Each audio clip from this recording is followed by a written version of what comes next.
Good afternoon, YouTube. It's been a hot second since I've uploaded a video, and I figured I'd share my latest and greatest adventurous purchase here. It's a 2003 Mercedes E500. I bought it with the knowledge of a blown engine, but I'm having issues even getting to the point of turning it over.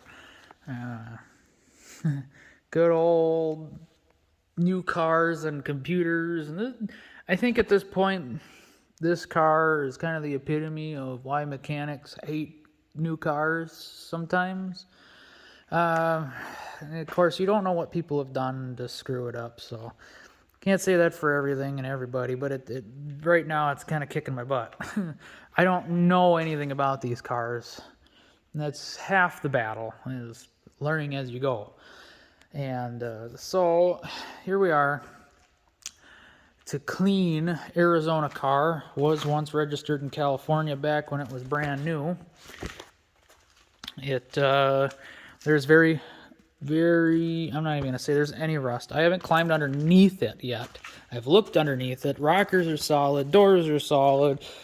Everything about this car is solid. No rust. Very minimal body, anything, bumper covers, anything with plastic, the clear coat is coming off, that I've noticed.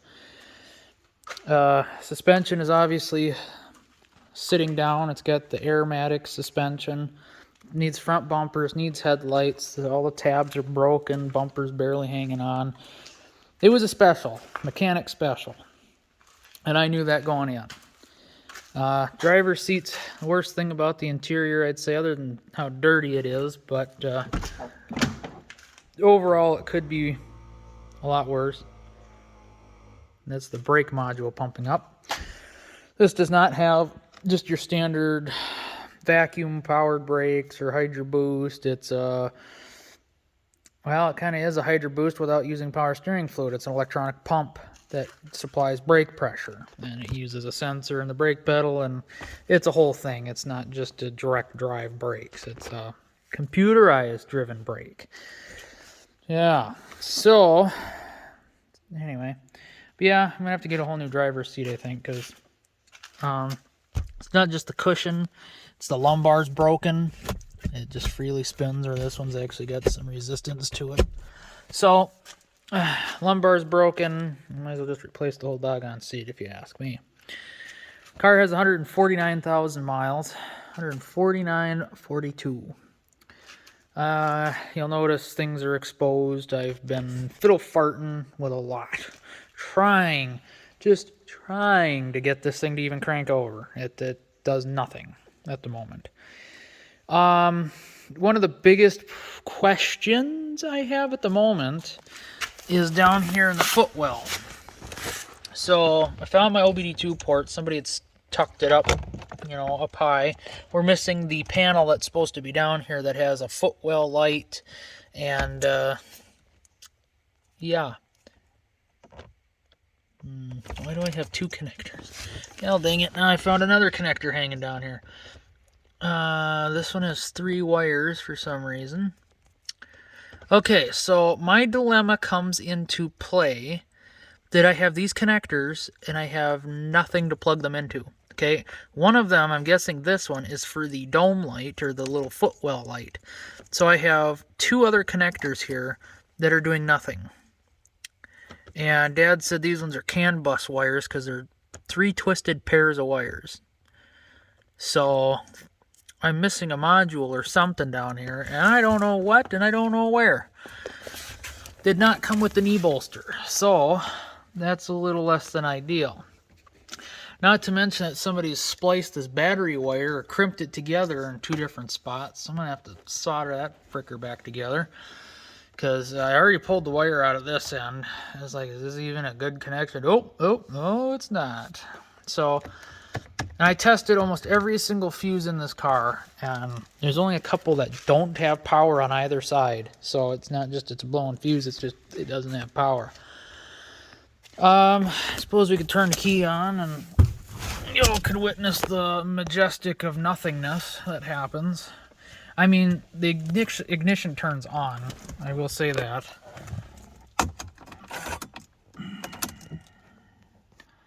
Turning the key. Ignition. We have warning lights because, well, things are not waking up and things either can't wake up or, I don't know, either way.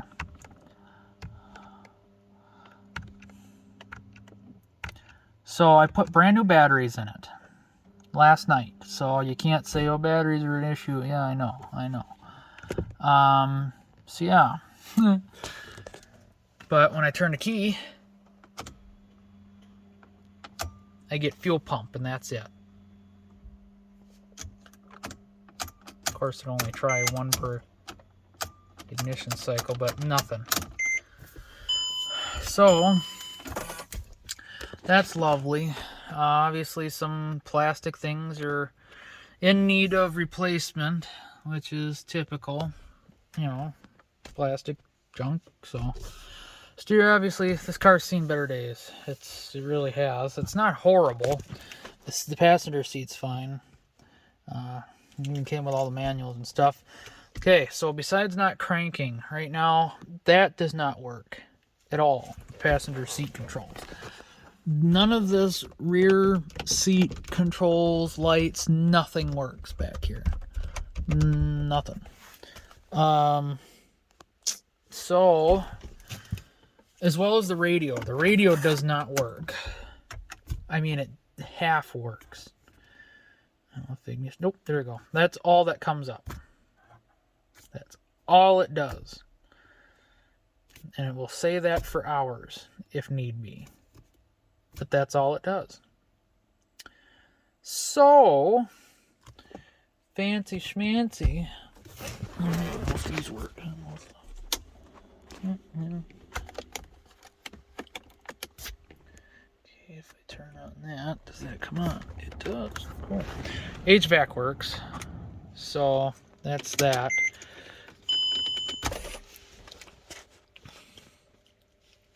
But yeah, the radio does nothing. Most of these buttons don't do anything when the ignition's on even. I played with this for hours yesterday. I was going around checking every single fuse, checked the battery. Snout says only 3 malfunctions instead of 7. Don't know why. Mirror's a little wonky. Hopefully I can tighten that up and it's not completely junk. But otherwise, it's a used car. I'm not gonna lie. It's got some flaws, but nothing that can't be fixed. Nothing that can't be enjoyed or whatever. So, trunk release does not work. The switches work for the windows. So, if I have a module going out, it half works. I found I think it's the repair guys on YouTube. They were going through some issues, some of the same issues I was having where the radio only half boots up. I'm trying to get this key out because it's the only way I can get the trunk open. I'm going to pull the little tab, lift the key up. So, and you come down here. There's a key slot. Do that. Pull the latch. And voila, your trunk is open. So, back here we have the SAM module, the rear SAM module, I should say. Now, I have questions here. Okay. I have a connector back here, even with a little bit of corrosion in it. Don't know what that's going to. It runs right here along. And here we are. Okay, so I have 2 sets of connectors. Sorry. Grab my phone. Anyway.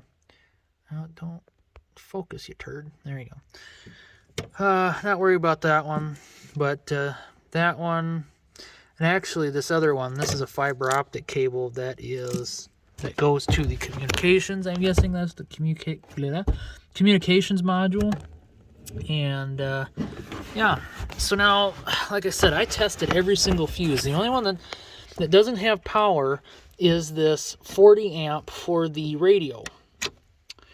It doesn't have power on either side, and the fuse is good. So, That's fantastic. I think if we had power being supplied to that we might actually have a radio. So I'm not quite sure what's going on here. It's rather frustrating that someone's been in here. Like I said, it's like someone's been in every aspect of this car. Yeah, freaking twisted together wire, going to this brown wire. They used, lengthen the wire back up. I don't know. They tied into it for some reason. I don't know. Battery control module.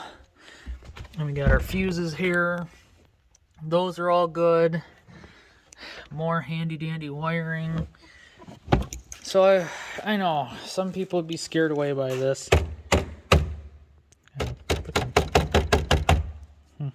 Light worked earlier. But anyway, none of the... Oh, don't start with me. None of the trunk release stuff works. Light flashes, car does nothing. I have lights, I have horn, I have turn signals, headlight washer, that type of thing. But I don't have any real... I have to get underneath the car. I got to see if the starter's there. Because like I said, someone's been just about everywhere in this car. I got to look at the body control module over there, make sure there's no hackery over there behind the carpet.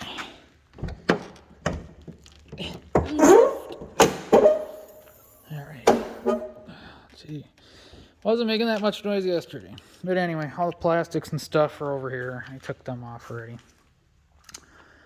But we're in here, got a pinched wire there, but it's not broken. I took the cover off of that relay, it's the starter relay. I was trying to manually activate it.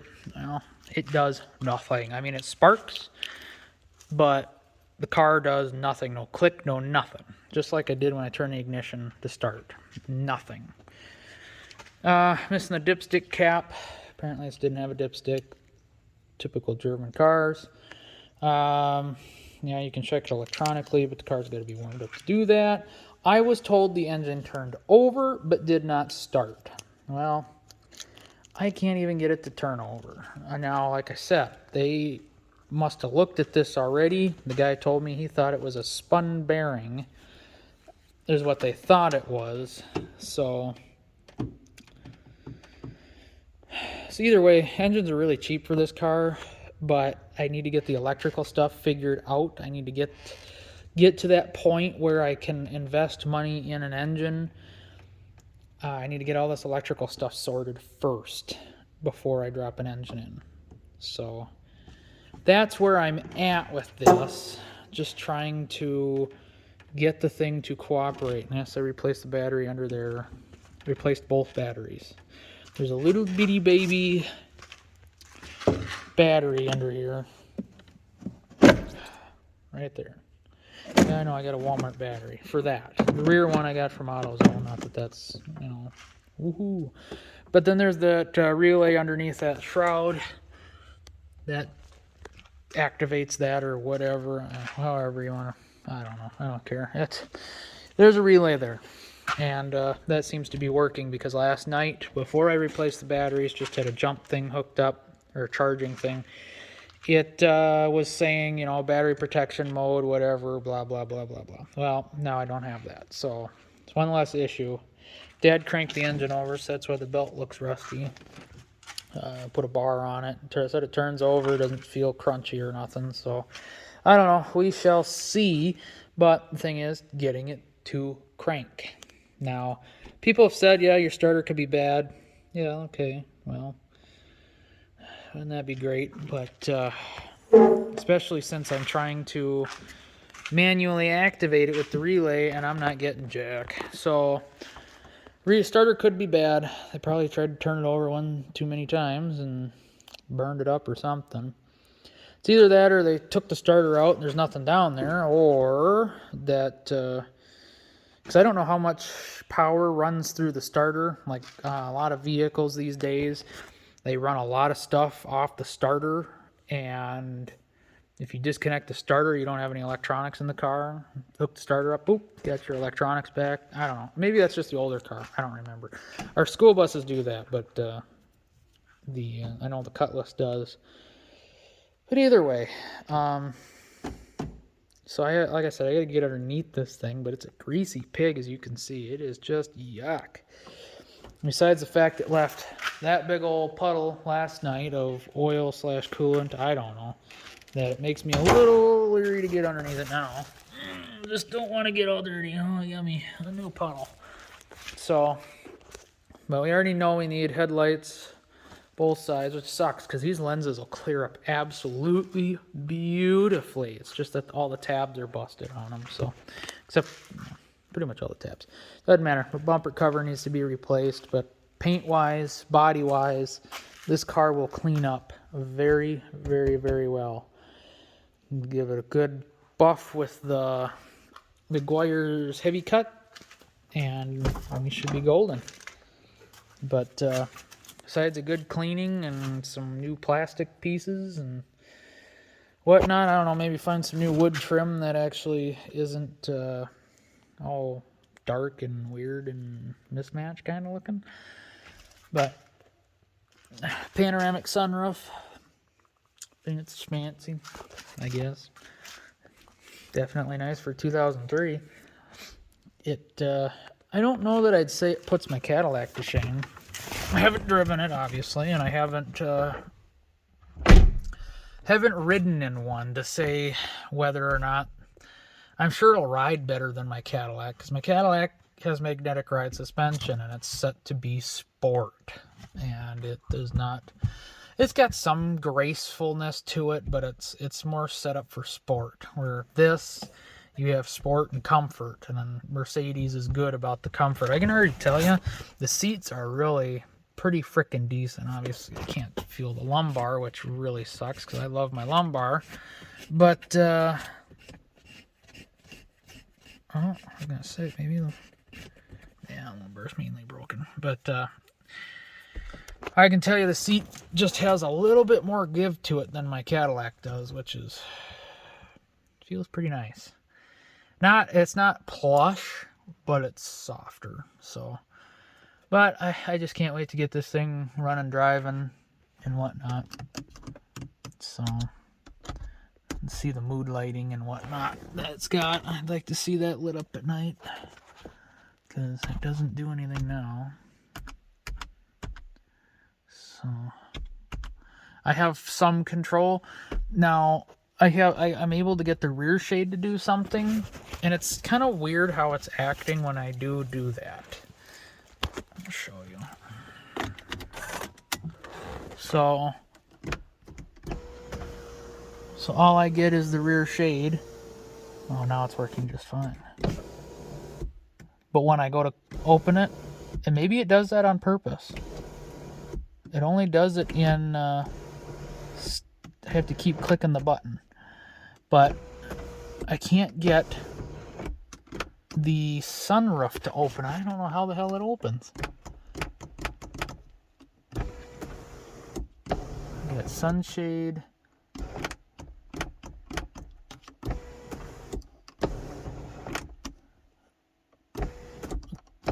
the window's trying to do something, but it won't. So I don't know. I'm just kind of at a loss here. I don't know if it's stuck or what.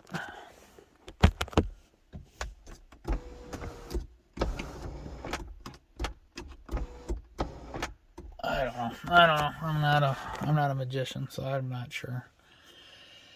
Oh yeah, it's gonna be a fixer-upper for sure. I just got two different colors of wood in here. A real dark and then lighter. Dark and then lighter. Seats do fold down in the back, so it's got some weird hinge thing going on there. I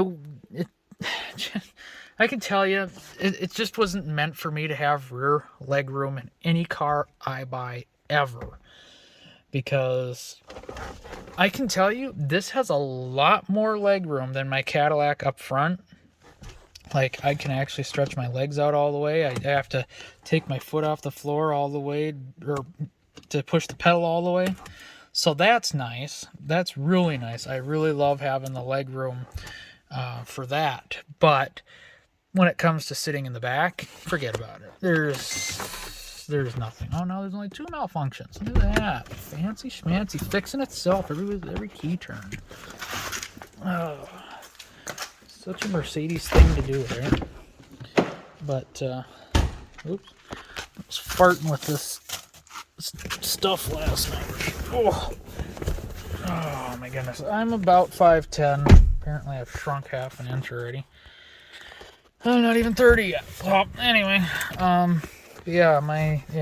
would not want to be in this car in a long road trip. Doing really anything. I would much rather be up there. And my Cadillac is just a hair better, but not by much. When you see cars that have this cutout for the knees, you know it has no rear leg room. No car maker in their right mind puts this in when you have about 2 feet between your knees and the front seat. This is just about claustrophobic, but headroom's not too bad. It's probably a little bit more than a Cadillac, I will say that. But yeah, I don't know. I would just like it if all the electronics worked, and then I'd buy an engine. But like I was saying, parts for this car, an engine for this car is really cheap. It's $300 to $800 for an engine for this car.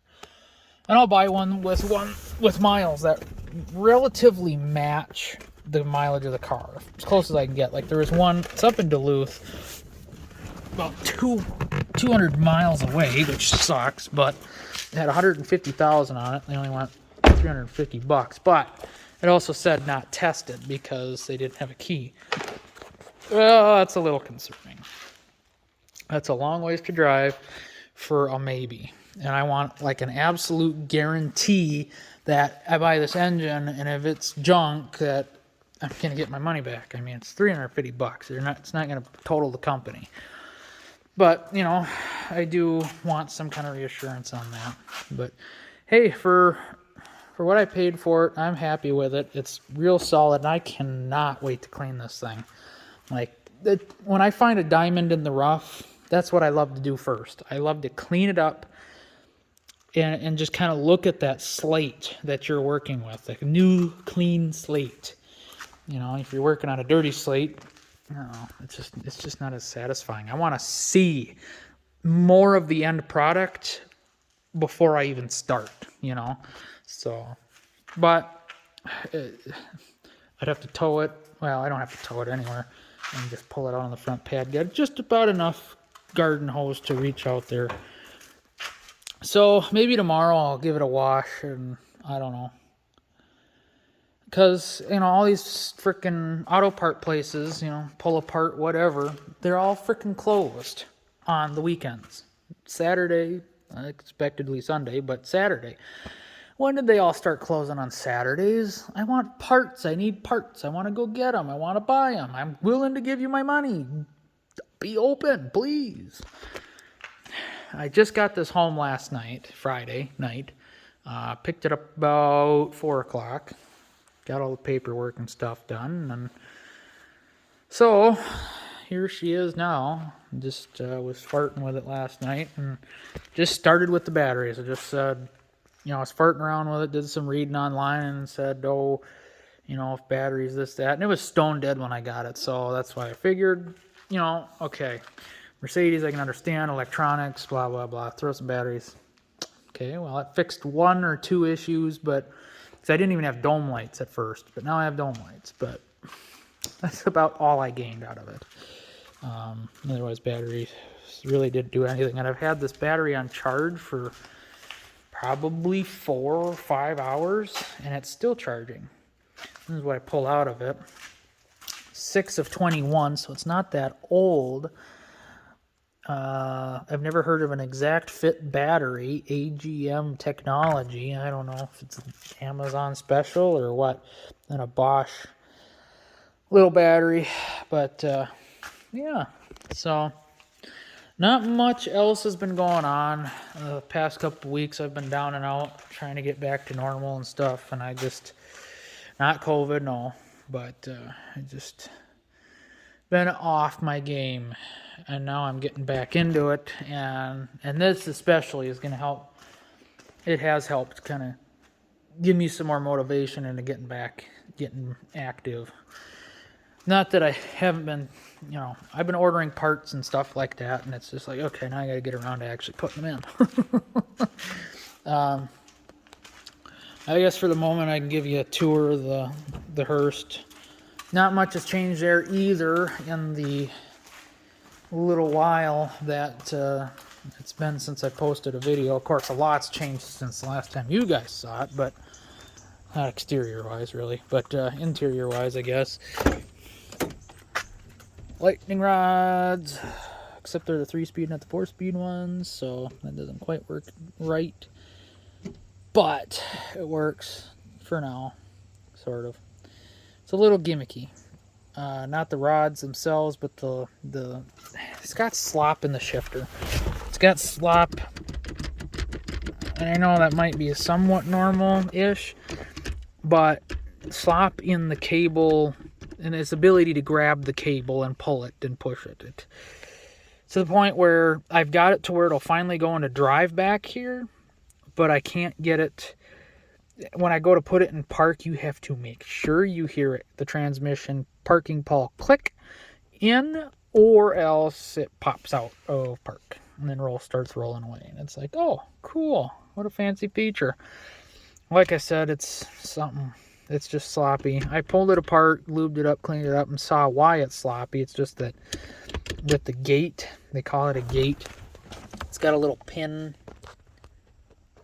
It's got a little that little pin right there. And this thing right here is called the gate. That button pushes up and down, and that gate does not allow me. Whoops. Hello. You shouldn't be able to do that, see? Anyway, pushing that, it doesn't allow me to push it down far enough. If we're able to push it down far enough, the pin inside the shifter would sit inside the rod that runs back and forth. It would sit down in that, and it would have very minimal slop. Like, man, that's not very good. I don't know. It just would have very minimal slop, but it won't. It just does not have the ability to do that. And you're seeing all these wires. I still haven't tied everything up. I just got the system in right before I started feeling like absolute garbage. But who knows? Maybe it was COVID. I don't know. But it definitely was knocking me on my ass.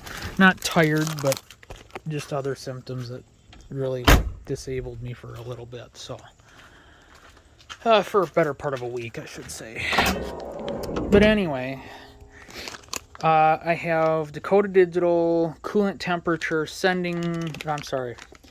Well, yeah, and a sending unit, but the electronic fan controller, as I now have electric fans in here. So, in order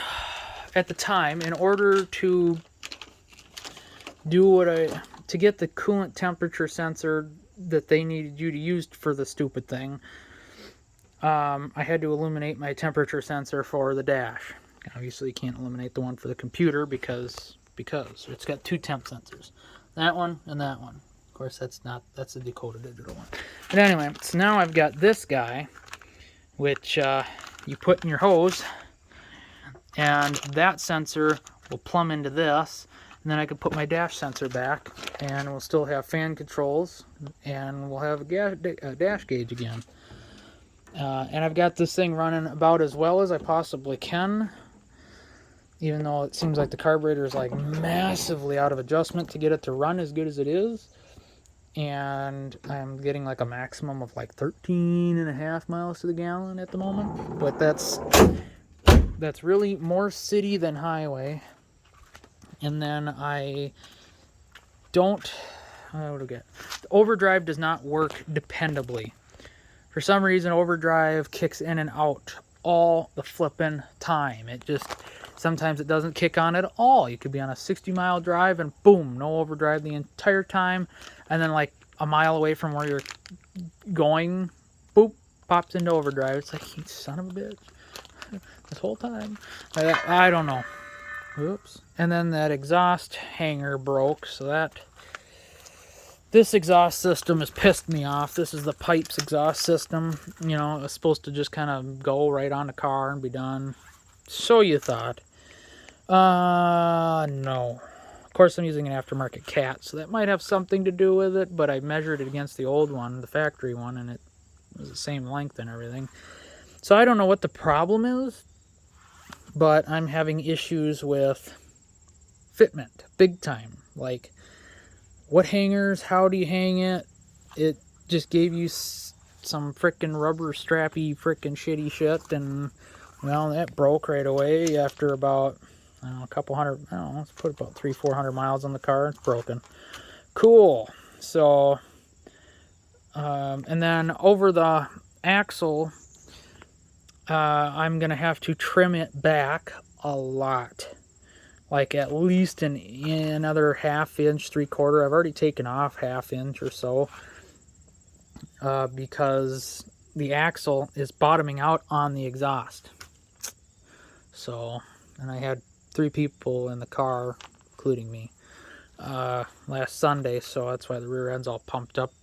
But I have new springs for the front because, as you can tell, the front, granted, the rear's pumped up pretty good with the air shocks, but the front sits just about that low all the time. And it's like, that is just too freaking low. So I got new front springs. I have all new tie rods to go on it because the tie rods are like ready to fail.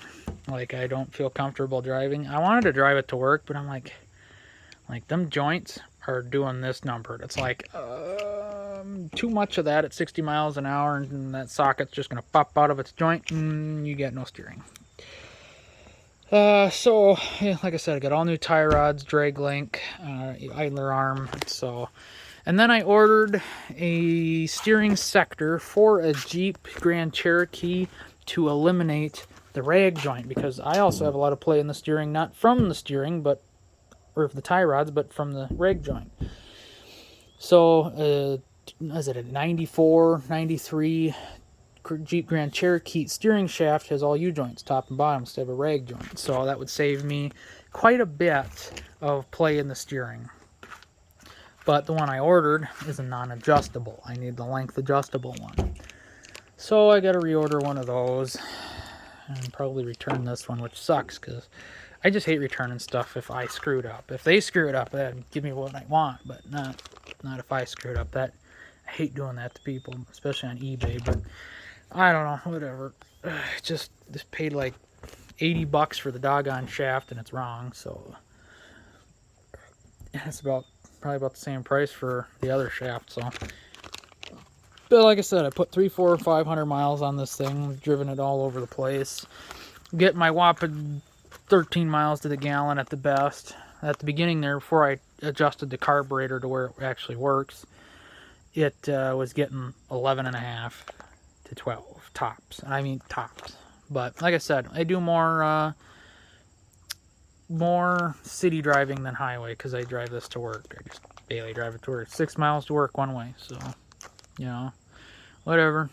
Do some errands. I got able to lock the car now, so I can, I was doing some errands with it around town. I drove it up to a buddy's house. I did some work for him, and he hadn't seen the car, so I drove it up there about 35, 40 miles one way. And I mean, I'll drive it anywhere. I mean, got new cooling system, the fuel system's working, you know, it's just steering now. I got to get that all tightened up, get it aligned, and I'll be back to, you know, I got to drive, 100 miles. If I don't mind getting 13 miles to the gallon, I'll drive it, you know.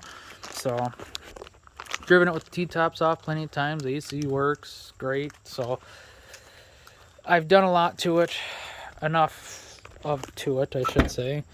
But I definitely have been spending some time driving it. So, and don't harp on me for a dirty car. I mean, dirt road, dirt driveway, muddy, yucky, it just does not stay clean, period. So I can do only what I can do. Got a new stereo system in it. Still gotta get a subwoofer put in it, but anyway.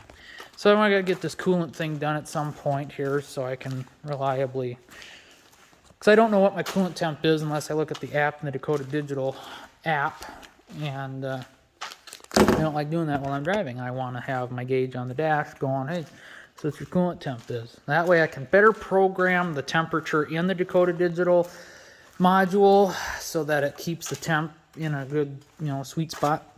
Because I don't know. I mean, I'm reading numbers, but I don't know what that looks like on the gauge. I'd rather trust the gauge in the car than the sending unit thing. So anyway, so that's about that. I'm kind of banging my head against the wall on the Mercedes at the moment. Like I said, I think I'm missing a module. If it's got 3 different CAN bus communication things, it's got to be somewhat important. I just don't know what it is. And doing some Googling, I haven't found anything. So what I need to do is find a junkyard that'll let me go in, and I need to peruse around the car and probably just pull some modules just to have, so.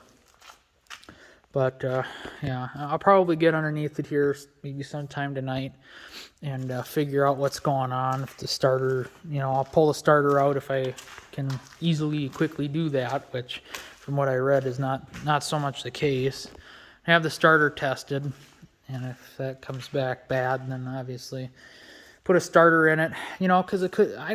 I'm not going to take anybody's word for anything, okay? So if the starter's bad, put a starter in it and crank it over and see what we have. If it's something, something simple with an engine, or if it just needs an entirely new engine, I don't know. We'll find out. But, I'm gonna find out myself and do my own diagnostics instead of take somebody's word for it. So that's just that, my 2 cents. But I haven't ordered anything for this car yet. I haven't done, other than batteries. That's just a given, but, whatever.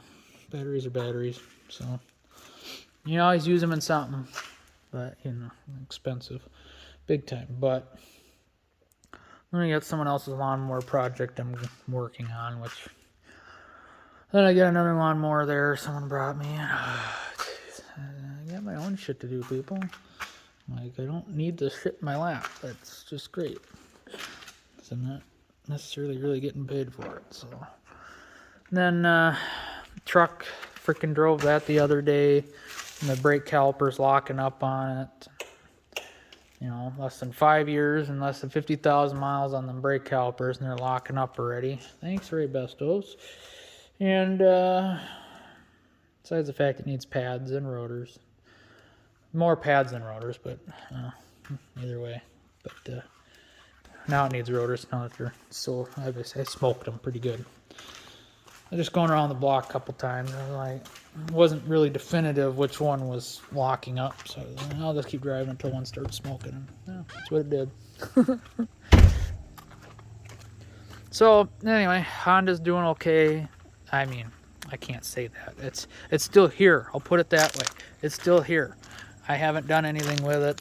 I don't think mice have gotten back in it, so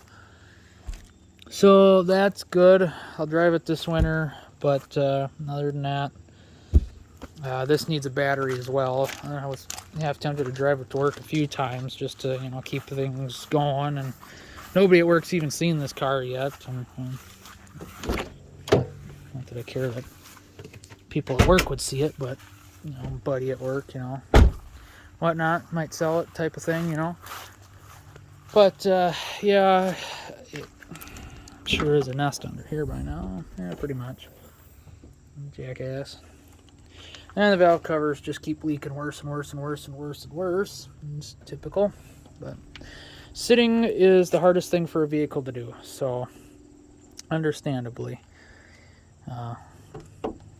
But battery's junk, and yeah, I know my handy dandy terminals on that battery, but gotta do valve cover gaskets, needs a water pump, timing belt. It's for me to be comfortable selling it. I mean, I'll sell it all day, but my biggest thing is the timing belt and water pump. I don't want this engine to die. It's a good running engine.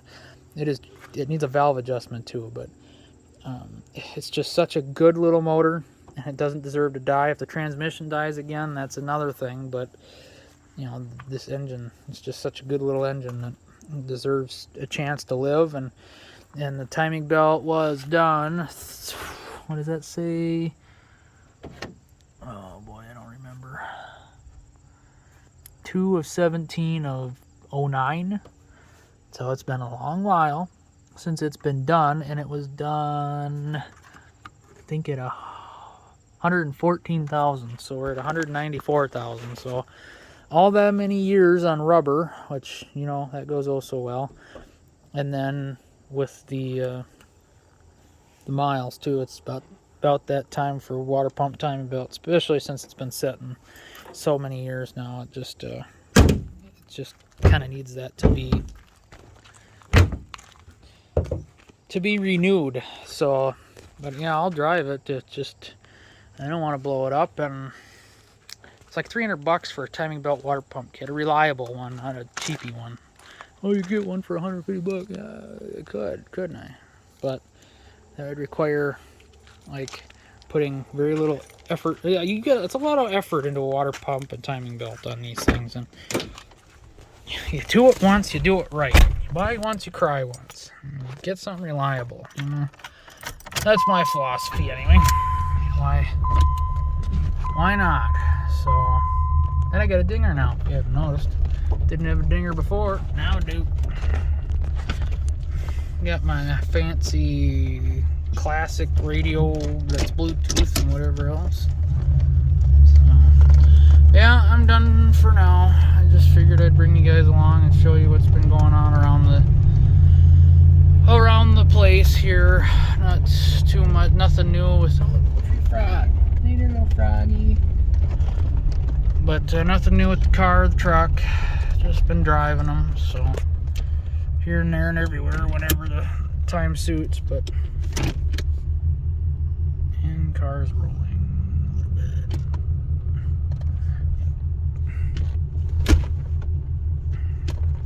There, now it's locked in. And you know it's locked in because the key comes out. So that's also a good sign. I have a new window dew sweep window dew sweep thingies to put in here, as well as anti-rattle kit for this door. The other door doesn't rattle, but that's a whole project in and of itself between both of those little things. So then I got my rear view mirror that works now. Well, not, I bought a different one, we'll put it that way. So I have compass and temperature, plus it's got the map lights at the bottom, which are really weird colors. But I haven't wired those up to the dome light yet, but I will eventually. I just got to pop a pin in and then go to the ground side of the dome lights, which I don't know exactly how that's going to work yet. But can't send 12 volts because I think that's what killed my last mirror. So anyway, hope you guys enjoyed the fairly long update video. Didn't feel like 40 minutes, but it sure has been. And there's all the steering components for the car, so should be fun. Hope you guys enjoyed. Stay tuned for more, because eventually I get back to uploading again. So thanks for watching. God bless.